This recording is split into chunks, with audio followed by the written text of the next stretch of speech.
Lost Media. Lost media is defined as any piece of media thought to no longer exist in any format, or for which no copies can be located. With the amount of content on the internet, it's no surprise that eventually something's going to slip through the cracks and disappear indefinitely. And it just so happens that some of that content relates to the Wii. Thankfully, sites like the Lost Media Wiki have plenty of documentation on things like this. So, I thought we could both look at these pieces of Wii Lost Media. WiiFly. WiiFly was a cancelled open-world video game developed by Factor 5 from 2007 to 2008. It was kind of like their take on a Pilot Wings game for the Wii. During development, they wanted it to be named WiiFly instead with 2 eyes, but this is trademark infringement, and we know Nintendo loves to sue people, so they couldn't do that. The game was planned to be a realistic and open-world game where you could fly around famous cities. Each city has little objectives you could do, like a fireworks display. And on top of that, you could fly with other things than a plane, like hot air balloons, a UFO, and a magic carpet. Very realistic, Aladdin. Yeah, I know. Anyway, toward the end of 2008, Factor 5's publishers closed down, which meant Factor 5 went into a financial crisis and were forced to close down as well. Because of this, WiiFly was cancelled and is still lost to this day.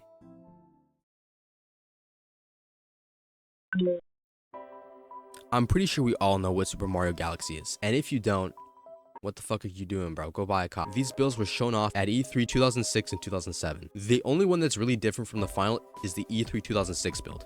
According to the Lost Media Wiki, the 2006 version has several differences from the final, such as Star World Galaxy, an unused galaxy used as a tutorial for the game.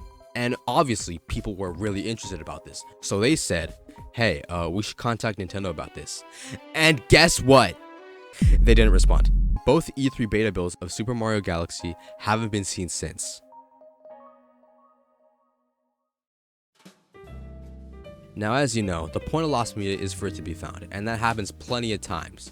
But certain little sections of Lost Media can be found, which makes it partially lost. I think partially lost media is really interesting because it offers a little glimpse on what people are trying to find. And after talking about 2 pieces of lost media, I thought we could end off on an okay note.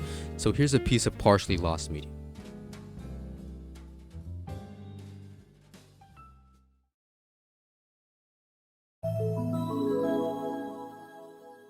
This channel is exclusive to Japan. It was developed by Nintendo with coordination with Hitachi, Panasonic, and NEC. For this channel, you would need an SD card containing important data for the channel and a Wii download ticket.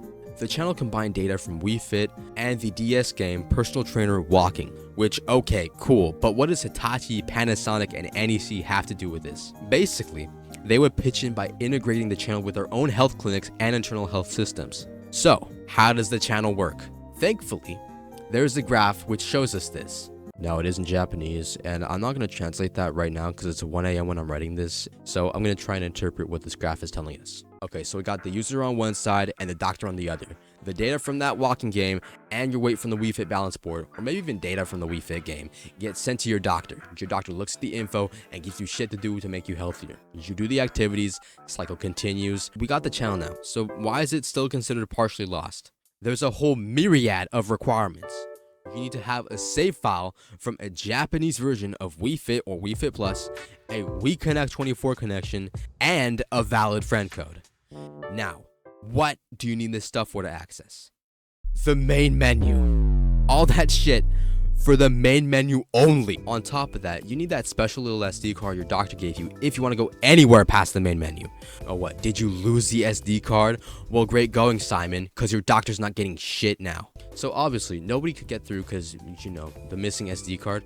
On August 3rd, 2024, the Wii Link YouTube channel posted a video going past the main menu. Now, it is really cool that this guy was able to go past the main menu because according to Luna, the person who translated the channel, because it is originally in Japanese, says that less than 100 people actually used it. That's not a lot of people. Not many people use this. I'm pretty sure Luna said something like south of 100 people have used this ever. So it's pretty amazing that we were able to preserve this software. Now, unfortunately, the guy filming doesn't have a Wii Fit balance board, doesn't have any data, and since this guy's on Dolphin emulator, he can't connect to the DS. But hopefully, we can get more footage of this channel one day, maybe, I don't know.